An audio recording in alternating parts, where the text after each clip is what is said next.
Bonjour à tous, je suis venue faire une petite vidéo ce matin parce que ça fait quelques jours que j'ai démarré un processus Nirahara, donc se nourrir de lumière avec un groupe.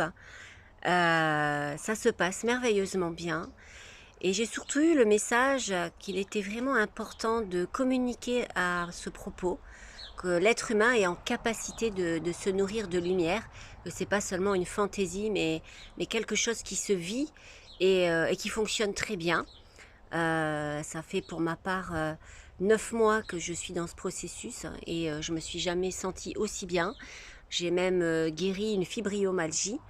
J'ai même repris le sport, alors qu'avant il me fallait des semaines pour me remettre d'une séance de sport. Maintenant, j'ai aucune courbature, hein, alors que vraiment je n'en faisais plus. Il y a vraiment eu une amélioration incroyable, bon, sans compter la perte de poids qui en plus se stabilise hein, une fois qu'on devient pranique. Et puis surtout, je voulais vous dire que c'est à la portée de tous, qu'on est tous des êtres de lumière, divins, venus s'incarner sur Terre pour vivre des expériences, et qu'on a donc tous cette capacité de 1% à 100%, et qu'en cette période de confinement, c'est vraiment le moment idéal pour le faire. Et je fais aussi un appel à tous les thérapeutes qui n'ont pas encore expérimenté le processus Nirahara, c'est-à-dire en route vers le pranisme, j'ai envie de dire, parce que c'est un processus beaucoup plus léger que celui de Jasmine, pour ceux qui en ont déjà entendu parler. On n'est pas sur un jeûne sec, on est sur s'alimenter de liquide. Donc ça, j'en parle en plus en détail sur mon site, donc ça va pas être l'objet de cette vidéo. Vous pourrez aller sur mon site alexandragile-magnétisme.com sur l'onglet processus Nirahara, vous aurez toutes les informations. Mais aujourd'hui, il m'a été demandé par mes guides de faire cette vidéo pour inviter tous les thérapeutes qui n'ont pas encore expérimenté le processus, de l'expérimenter pour, dans quelques mois ou quelques années, accompagner des personnes vers le pranisme. Parce que notre planète est en train de changer, vous vous en rendez tous compte avec cette période de confinement, qu'il y aura un avant et un après. On ne pourra plus fonctionner comme on fonctionnait, on ne pourra plus être dans une consommation à outrance, même au niveau alimentaire. On va devoir apprendre à se nourrir en conscience de façon raisonnée. Comprendre aussi que manger de la viande, c'est participer à la souffrance animale. Enfin, vraiment, on est en train de changer de paradigme. Et n'ayez pas peur de cette notion, se nourrir de lumière. Ne pensez pas que vous n'en êtes pas capable, que ça n'est pas à votre hauteur dès maintenant. Ça, c'est votre mental qui vous fait croire cela. Ce sont des croyances, des conditionnements. Je peux vous l'assurer. Je me suis amusée à travers ces 9 mois d'expérimentation à dénouer, à déconditionner mon mental. Et au fur et à mesure, eh ben, il a lâché. Il a bien compris que j'étais dans le juste. Et que me nourrir de lumière était la plus belle opportunité d'évolution que je pouvais m'offrir dans cette vie. Donc vraiment, ce message, c'est un appel à tous les thérapeutes ou à toutes les personnes qui sont conscientes qu'elles sont un être divin venu s'incarner sur Terre et qui ont envie d'expérimenter ce processus, mais qui ont encore peut-être quelques peurs, quelques doutes, à l'expérimenter dès maintenant.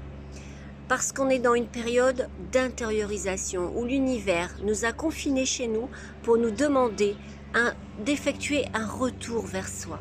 Voilà. Et quel est le plus beau moment pour le faire? Et vous allez peut-être vous dire, oui, mais j'ai mon mari, j'ai mes enfants. Et alors? Et alors? Vivre de lumière, c'est tout le temps, c'est n'importe quand. Et je vais même vous dire, vous allez, en évoluant, faire évoluer votre entourage à tous les niveaux. Durant ce processus d'avril que j'accompagne, j'ai mon mari qui a voulu le faire. Et lui, il n'est pas spécialement à fond dans la spiritualité. Il s'est mis à méditer un peu tous les jours il y a un an de ça parce qu'il avait des insomnies. Et il s'est rendu compte que ça avait eu un impact très positif sur son sommeil. Et là, sans que je m'y attende, je lui en ai absolument pas parlé, je ne lui ai pas dit il faut absolument que tu fasses ce processus Nirahara parce que ça ne sert à rien de forcer les gens, c'est quelque chose qui est un appel de votre âme Et a priori, il a eu l'appel de son âme dans cette période où il y a un changement majeur d'énergie. Et il est en train d'expérimenter. Il a même fait un rêve où on lui disait, ça y est, tu es en train de te nourrir de lumière. Et les rêves, on le sait, pour ceux qui sont connectés aux signes, c'est un signe pour lui dire que son âme est super contente qu'il ait emprunté ce cheminement. Voilà, donc moi je suis très heureuse d'accompagner les gens, le processus se passe super bien, et, le groupe, même s'il est encore petit, parce que je viens juste de démarrer les accompagnements, est un groupe où il y a une belle énergie, où on partage vraiment nos expériences. Et il y a aussi une entraide par rapport à ce qui est expérimenté au quotidien. On le fait de chez soi. On se contacte par visioconférence une fois par jour. Je vous fais un entretien individuel avant de démarrer le processus aussi. Donc tout est fait pour que l'énergie se mette en place et surtout que ce processus est piloté par Swamiji Nityananda, qui a remis au goût du jour ce processus, qui est un enseignement védique, qui date d'il y a plus de 5000 ans, donc qui a été vraiment approuvé et éprouvé par tous les praniques qui ont emprunté ce chemin depuis des millénaires. Donc vraiment on est soutenu par son énergie, hein, il a une énergie magnifique, Swamiji, et dès que le processus commence, même si on a des peurs la veille, on est soutenu et le déconditionnement du mental se produit et la synergie du groupe fait que même si on est chez soi, avec notre mari, nos enfants, nos peurs, nos doutes, le processus se met en place et va venir faire son nettoyage parce qu'au-delà du manger, pas manger, on fait une déprogrammation mentale, émotionnelle, des mémoires ancestrales, karmiques. C'est un travail profond pour l'avoir expérimenté qui est magnifique. Voilà, je ne vais pas en dire plus pour aujourd'hui. Les inscriptions pour le mois de mai, le processus aura lieu du 1er mai au 21 mai. Il y a de grandes chances qu'on soit encore confiné. Donc, vraiment, je vous invite à expérimenter ce processus. Les thérapeutes qui ne l'ont pas encore fait, ça va vous permettre d'expérimenter un saut quantique dans votre pratique, dans les soins, dans vos accompagnements, mais aussi pour vous-même, pour l'évolution de votre être. Et pour toutes les personnes qui ont compris qu'elles n'étaient pas seulement un être fait de chair et de sang, qu'il y avait une autre dimension qui était en jeu et qu'elles avaient envie de se connecter à ça parce que maintenant nous sommes en pleine ascension planétaire, on est en train de changer de niveau vibratoire et cette période incroyable qu'on vit en ce moment, qui peut être aussi anxiogène, est une opportunité en fait de nous intérioriser et d'aller à la rencontre de soi-même. Donc je vous invite à venir faire cette rencontre.